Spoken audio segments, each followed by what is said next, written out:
Hello दोस्तों, नमस्कार। LP सरकारी जॉब चैनल पर आपका हार्दिक स्वागत और अभिनंदन करता हूं।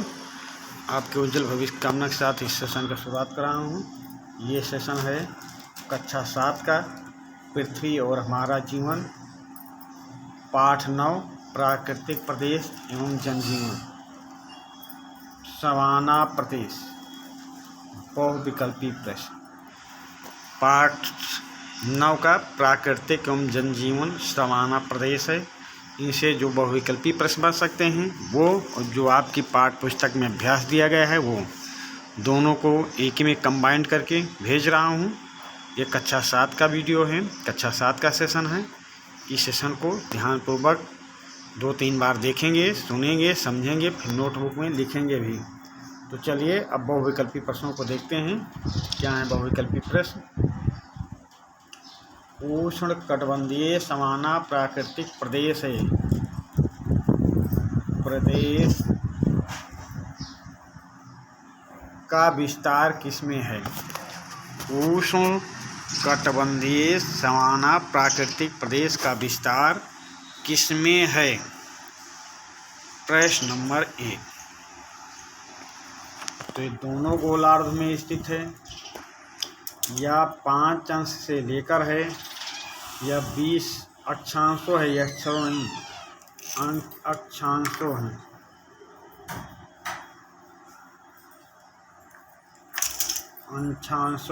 अक्षांशों के बीच स्थित है, या उपर्युक्त सभी सही हैं। प्रश्न नंबर 1।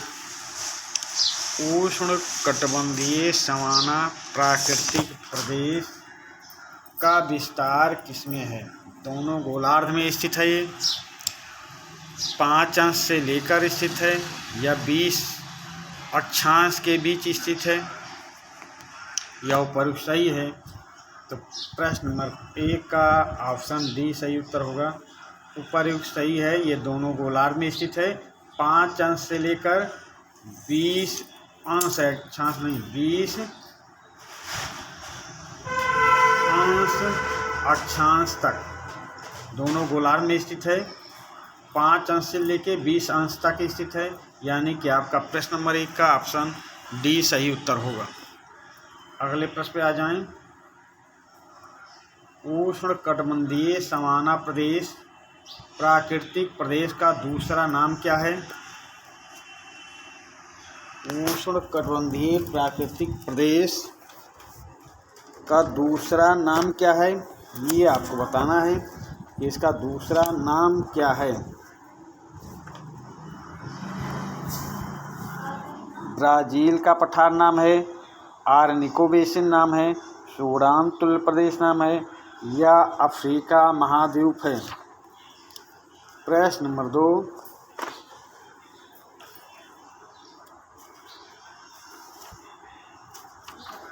प्रश्न नंबर 2 का सही उत्तर होगा उष्णकटिबंधीय सवाना प्रदेश का प्राकृतिक प्रदेश का दूसरा नाम क्या है? सवाना प्रदेश या प्राकृतिक? उष्णकटिबंधीय सवाना प्रदेश या प्राकृतिक प्रदेश का दूसरा नाम क्या है? तो ऑप्शन सी सही उत्तर होगा, सूडान तुल्य प्रदेश। प्रश्न नंबर 2, सूडान तुल्य प्रदेश। अगले प्रश्न पे आ जाएं। प्रश्न नंबर 3। सवाना प्रदेश में घासों का बाहुल है, इन घासों की बनावट कैसी है? प्रश्न नंबर 3। सवाना प्रदेशों में घासों का बाहुल्य रहता है, ये आपको पता होना चाहिए। और उसके बाद में इनकी बनावट कैसी होती है? तो प्रश्न नंबर 3। ये मोटी होती हैं, चपटी होती हैं, कड़ी होती हैं, या उपर्युक्त सभी लक्षण पाए जाते हैं, या उपर्युक्त सभी लक्षण पाए जाते हैं। तो सवाना प्रदेश में घासों का बाहुल है, इन घासों की बनावट कैसी होती है? इनकी बनावट होती है मोटी होती है, चपटी होती हैं और कड़ी होती हैं। तो आपका उत्तर सही हो जाएगा उपर्युक्त डी। प्रश्न नंबर 3 का सही उत्तर होगा ऑप्शन डी। सवाना प्रदेश में घासों का बाहुल्य है। इन घासों की बनावट मोटी होती है, चपटी होती है, कड़ी होती हैं। उपर्युक्त सभी लक्षण पाए जाते हैं। घासों में सबसे महत्वपूर्ण घास हाथी घास किस प्रदेश की घास है? प्रश्न नंबर 4 घासों में सबसे महत्वपूर्ण घास हाथी घास किस प्रदेश की है? सवाना प्रदेश के हैं, या ऑस्ट्रेलिया प्रदेश का, या ब्राज़ील के पठार पर है, या उपर्युक्त में से कोई नहीं।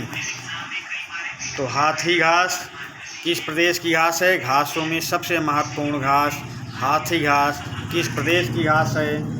तो सवाना प्रदेश की घास है। सवाना प्रदेश की घास है। प्रश्न नंबर 4 का ऑप्शन ए सही उत्तर होगा।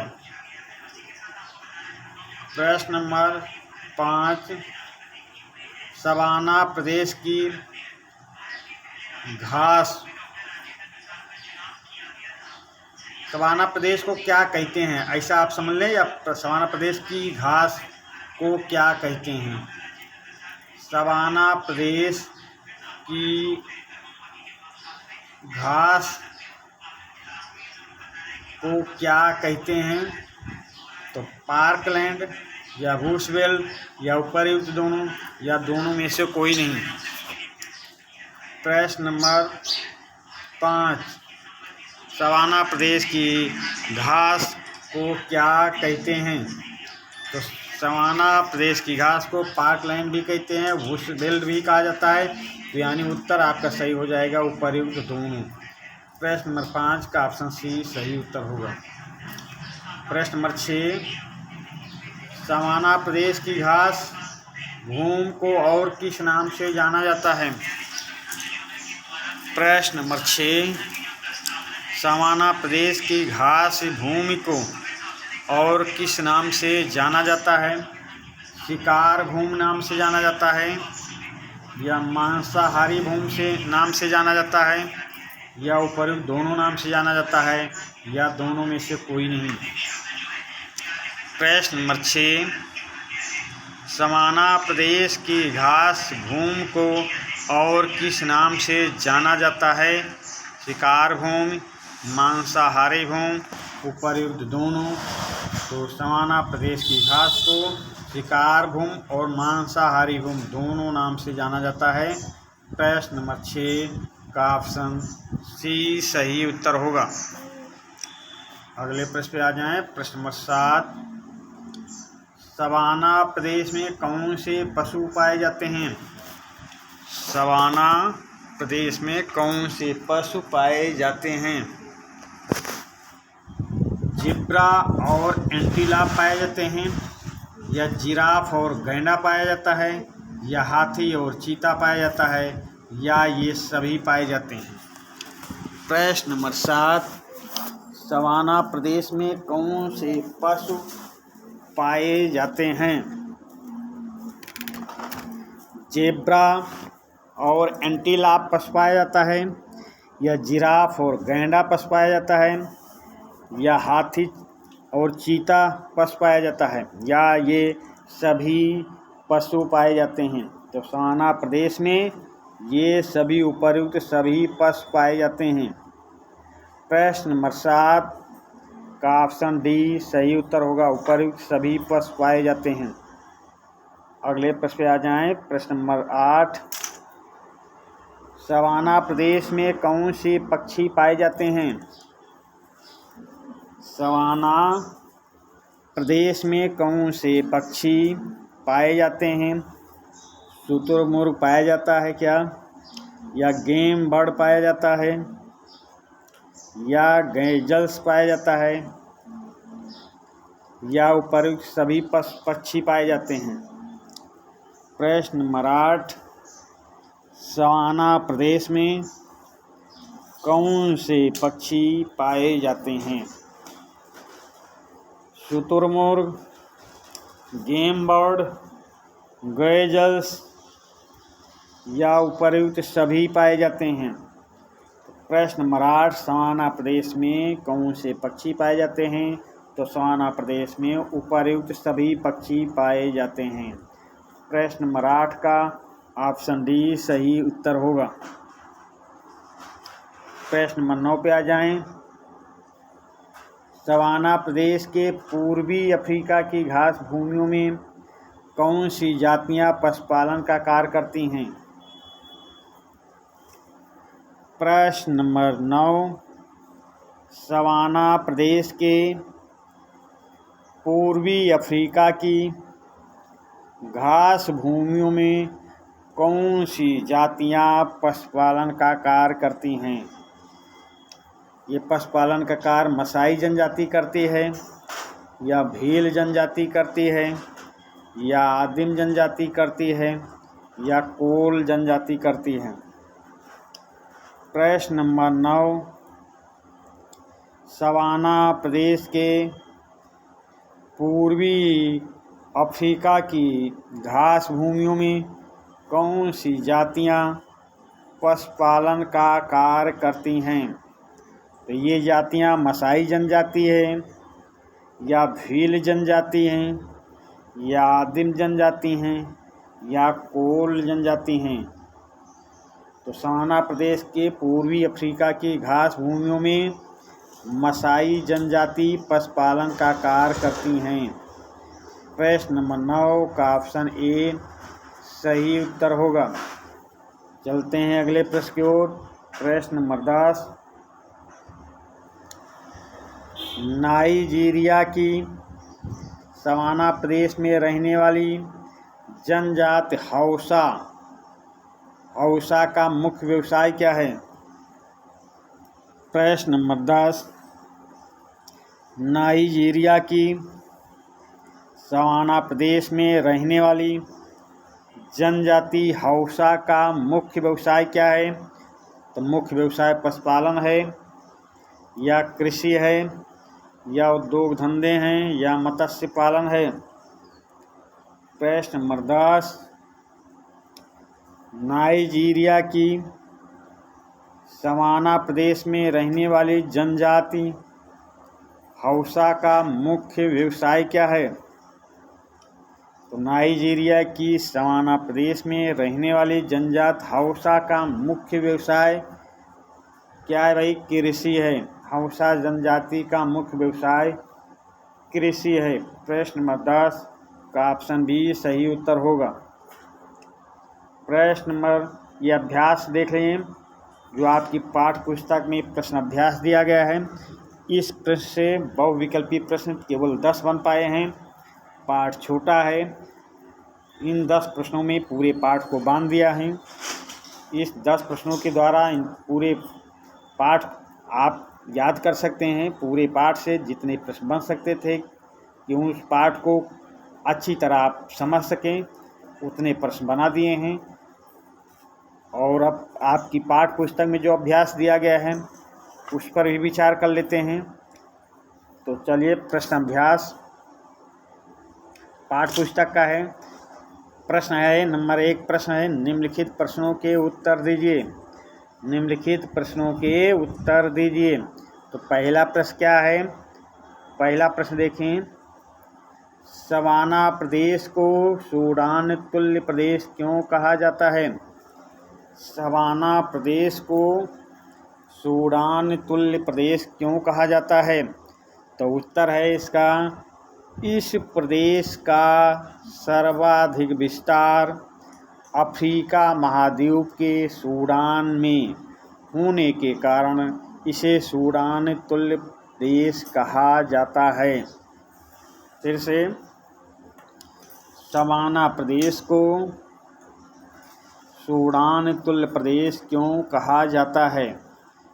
तो उत्तर है इसका, इस प्रदेश का सर्वाधिक विस्तार अफ्रीका महाद्वीप के सूडान में होने के कारण इसे सूडान तुल्य देश कहा जाता है।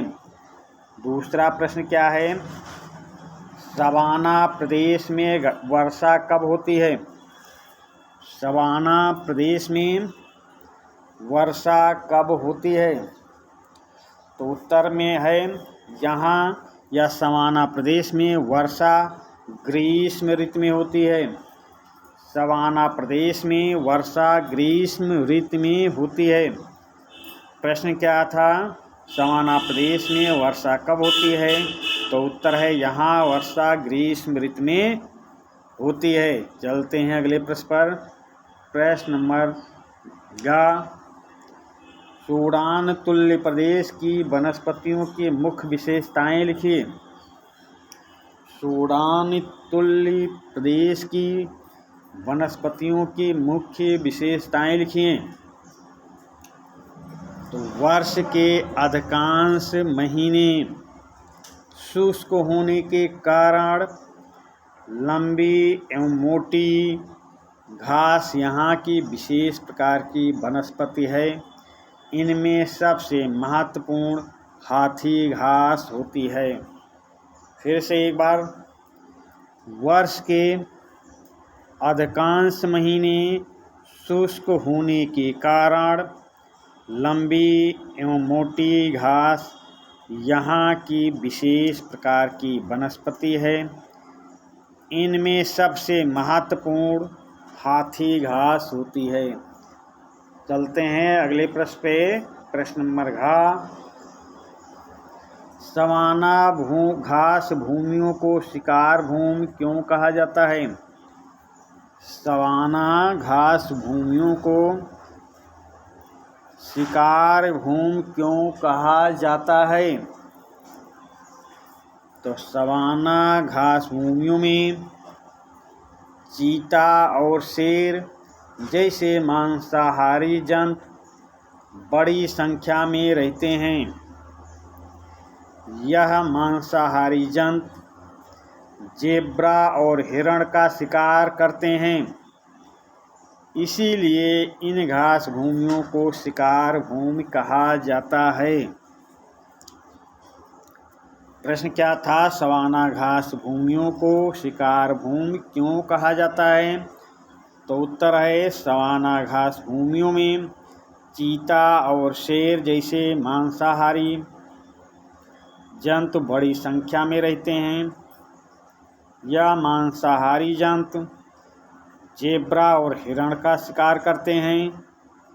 इसलिए इन घास भूमियों को शिकार भूमि कहा जाता है। चलिए अगले प्रश्न पे प्रसंगा पे आ जाएं। हौसा जनजाति का प्रमुख व्यवसाय क्या है? हौसा जनजाति का प्रमुख व्यवसाय क्या है? तो हौसा जनजाति का प्रमुख व्यवसाय कृषि है भाई, कृषि। और मसाई जनजाति का प्रमुख व्यवसाय क्या था? शिकार था। मसाई जनजाति का प्रमुख व्यवसाय क्या था? शिकार। और हौसा जनजाति का प्रमुख व्यवसाय क्या है? कृषि। चलिए प्रश्न नंबर 2 पे आ जाते हैं। पहले में दिया गया है जनजातियों के नाम, दूसरे में स्थान दिया गया है, दोनों को मिलान करना है। तो चलिए, ए में मसाई जनजाति है, बी में पिग्मी जनजाति है, सी में हौसा जनजाति है, डी में सेमांग जनजाति है। ये कहाँ रहते हैं? नंबर 1 में मलाया स्थान है, नाइजीरिया स्थान है, जायरे घाटी है, पूर्वी अफ्रीका है। ये आप समझ गए। ये जनजाति हैं, ये स्थान हैं जहाँ पे निवास करते हैं। अब इसका उत्तर सोच समझ कर देखेंगे और उत्तर करने का प्रयास भी करेंगे। तो मसाई जनजाति,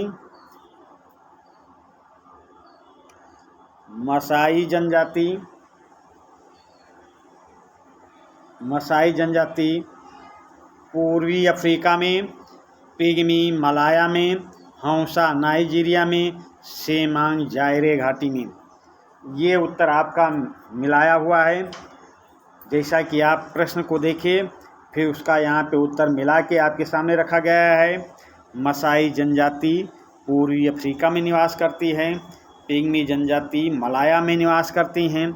हौसा जनजाति नाइजीरिया में निवास करती हैं और सेमांग जनजाति जायरे घाटी में निवास करती हैं। चलते हैं अब अगले प्रश्न पे। प्रश्न नंबर 3,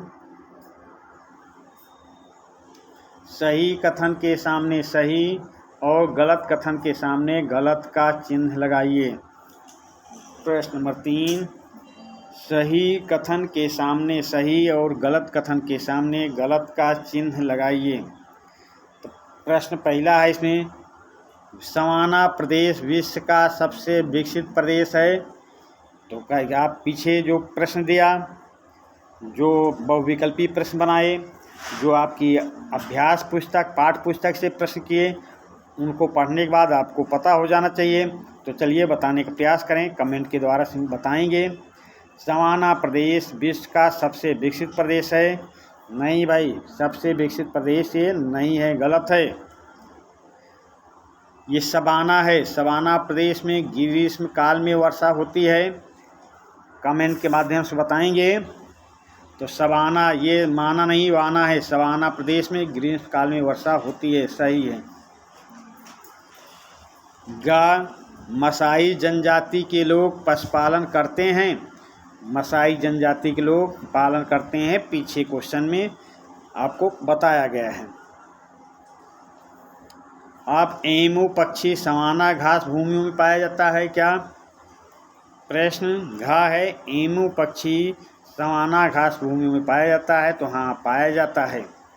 तो इस तरह से आपका पहला का वाला गलत है और खा गा घास सही है। केवल इसमें का गलत है, का गलत है और बाकी सब सही हैं। तो चलिए ये प्रश्न, ये कक्षा 7 का पाठ 9 सवाना प्रदेश से जो प्रश्न बन सकते थे, जो आपकी पाठ्य पुस्तक में दिया गया था, उन सब प्रश्नों का हल करवाया गया है। अब ये आप देखेंगे, समझेंगे, सुनेंगे और नोटबुक में लिखेंगे। चलिए अब इसी के साथ इस सेशन का समापन करते हैं। धन्यवाद।